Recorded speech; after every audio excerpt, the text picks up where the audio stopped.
So looks like my right low beam for these Depot headlights is out. I've actually gone ahead and checked all the fuses, and it looks bad.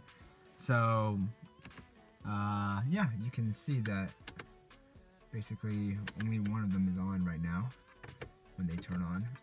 The angel eyes work correctly, but yeah, that low beam is out. I bought some new bulbs, so we'll go ahead and try that and see if that guy works. Let's get that started. So first, we're going to open up the hood.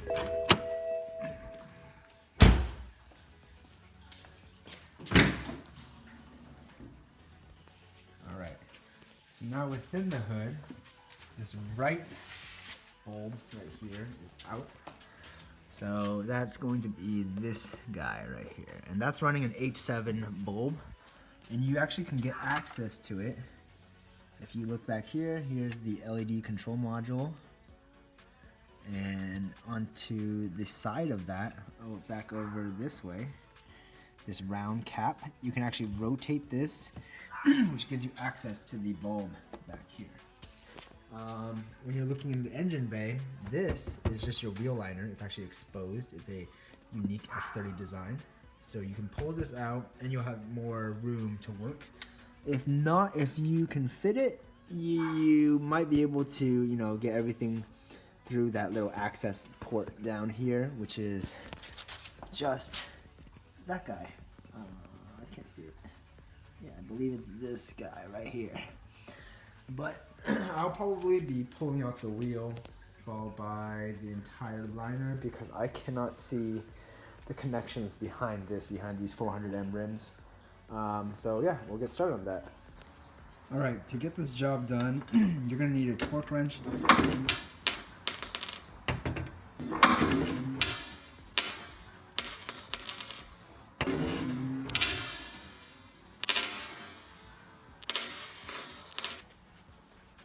Alright, so to get this done, you're going to need a torque wrench, 17mm breaker bar if needed.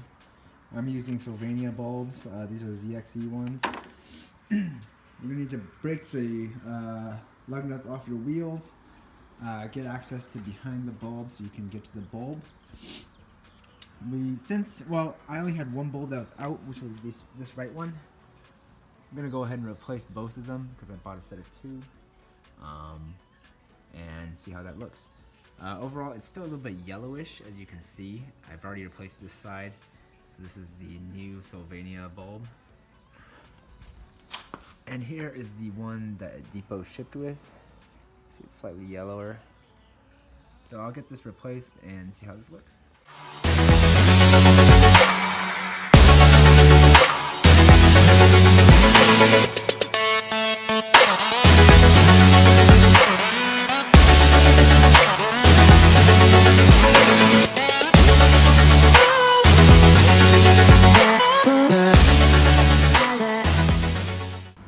Alright, I've pulled the wheel off over there. Now we have access to behind the wheel. We can see our caliper. And what's most important is this panel right here. So we're going to go ahead and just push these two clips down. And they might require a little bit of force. And you can pull it down and out. And back here, you can see you have access to your bulbs, your parking light, and then the low beam right here. So to actually get into here, just have to rotate it. And it's very similar to the standard halogen bulbs and everything. And back here, you have access to your light. So you have power and ground running to the bulb itself back here. And this particular design is held in by two clips on either side. And what you can do is you can just rotate the bulb and it will pop out.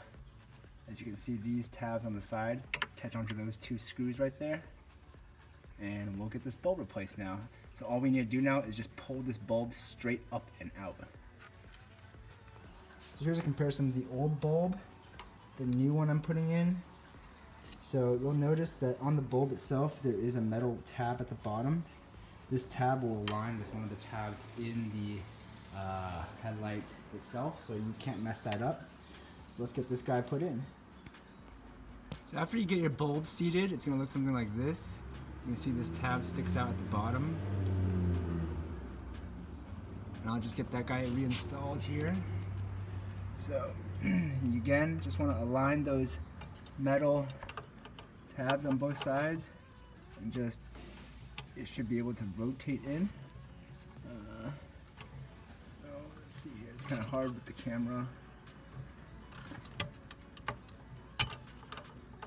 One sec. All right, so it just took a little bit of force, but you can see the bulb itself is now seated behind these two metal clips, and they only rotate a single way. Now we can test this by turning the car on and just seeing if this bulb gets power. If it doesn't, then we can recheck our connections. If it does, then we're good to go to begin putting everything back together. So we'll go ahead and press the ignition button once. If your lights are in the automatic position, you should have them turn on now. So there's that guy. There's that guy. Awesome. All right, now that we're in the car, we'll go ahead and check. Make sure that we're not getting any more errors. All systems good. Yoo!